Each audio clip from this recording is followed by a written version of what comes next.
Selamat datang di channel ini cuy. Jangan lupa bantu subscribe ya. Kali ini alur cerita sangat singkat karena cuma 2 chapter cuy. Langsung kita mulai alur ceritanya. Di video sebelumnya, Kang Wo berhadapan dengan wakil ketua, dan dari pertarungan tersebut berhasil dimenangkan oleh Kang Wo. Setelah kejadian itu, Kang Wo yang di perjalanan pulang dengan melihat notif sistem, Kang Wo berpikir, aku bisa memperkecil energi yang terbuang dengan memperkuat tubuhku dengan stat lain, tetapi stat itu juga tak berarti menambahkan kepintaranku. Kesimpulannya, setelah level 30, aku tak bisa menaikkan status demonik energi karena sudah terlalu tinggi. Tetapi semua itu sudah lebih dari cukup, karena aku bisa mengalahkan monster Helon.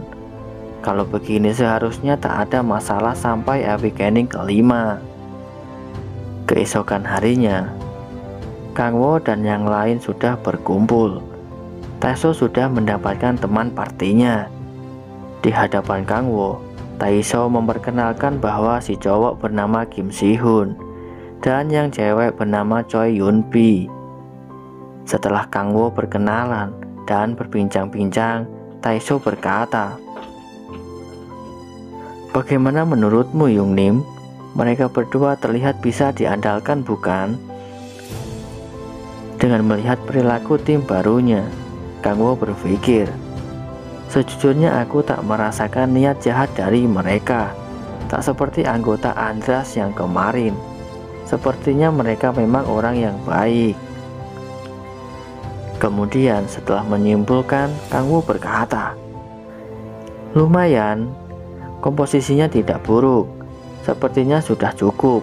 Aku akan menemani kalian untuk bertarung di dalam dungeon hari ini. Dan aku akan melihat bagaimana kekurangan di saat kalian bertarung nantinya.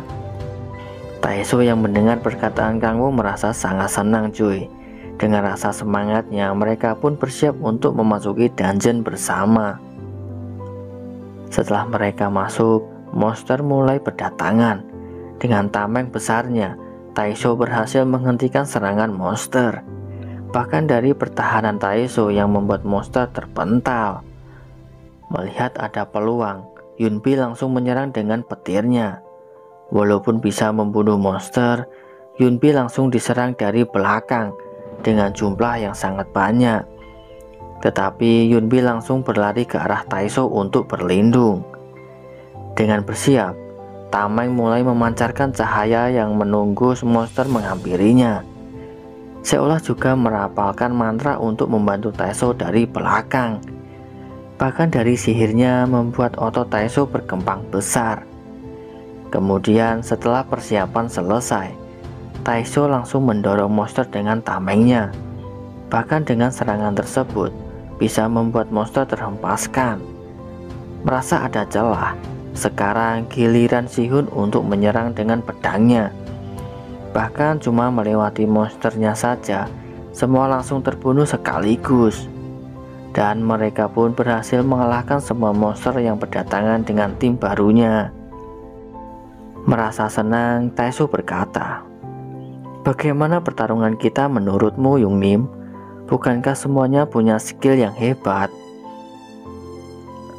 Setelah melihat pertarungan dari tim Taisho, Kang Wo menjawab, aku akan memberitahukan beberapa hal yang harus kalian benahi.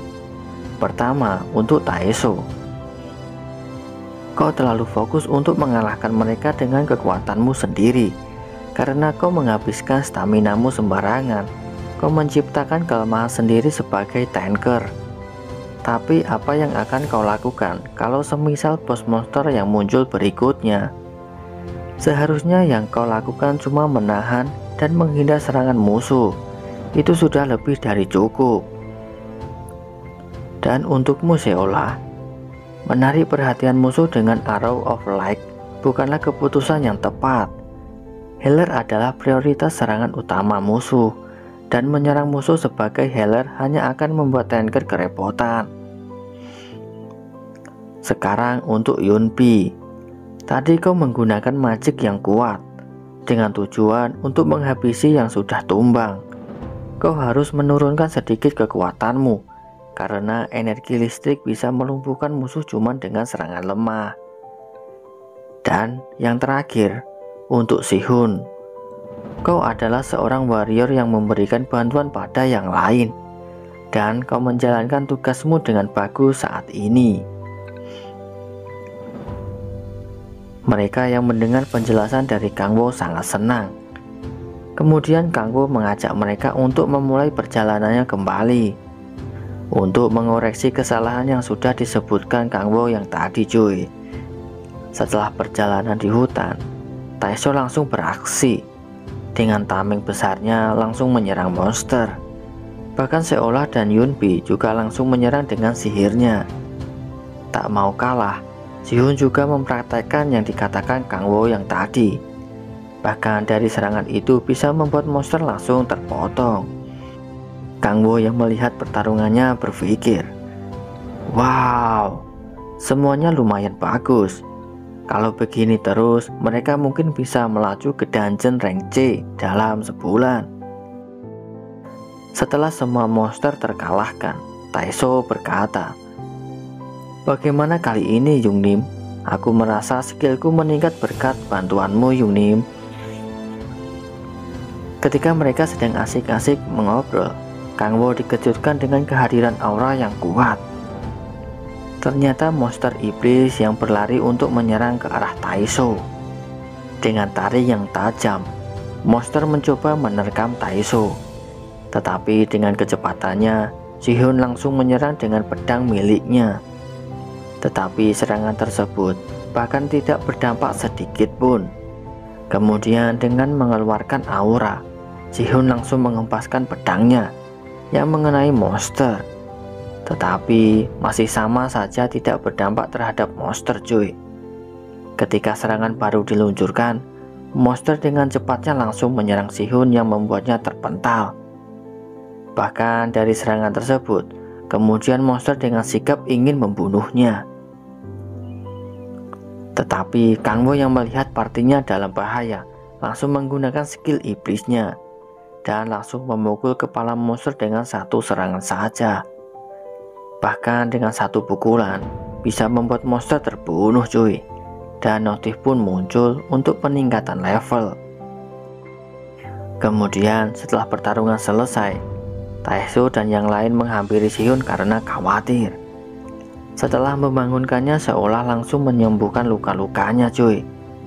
Dengan kemunculan dan cara bertarung Sihun, Kang Wo merasa heran karena bisa mengalahkan monster iblis yang bahkan seorang player yang baru membangkitkan awakening keduanya. Bahkan semua yang terjadi terlalu aneh kalau dianggap sebagai bakat. Kemudian Kang Wo mencoba merangkulnya. Dia mencoba membantu Sihun untuk berjalan. Tetapi ketika Kang Wo memegang bahunya, dia langsung menggunakan skill iblisnya yang muncul sebuah saraf di sekujur tubuh Sihun. Bahkan Kang Wo merasa terkejut karena dengan skillnya itu bisa melihat semua status yang dimiliki Sihun. Seperti ini cuy notifnya. Kalian baca sendiri ya. Setelah Kang Wo membacanya, dia merasa jika Sihun merupakan rank SSS, bahkan memiliki kelas bawaan Martial God dan hero yang ditakdirkan sebagai pelindung dunia. Bahkan Kang Wo sangat kaget, dan dari kesimpulannya dia merasa jika Sihun merupakan karakter utamanya. Seperti itu chapter yang kita tunggu cuy. Bagaimana kisah Sihun dan Kang Wo? Siapa yang jadi MC sebenarnya? Simak video selanjutnya ya.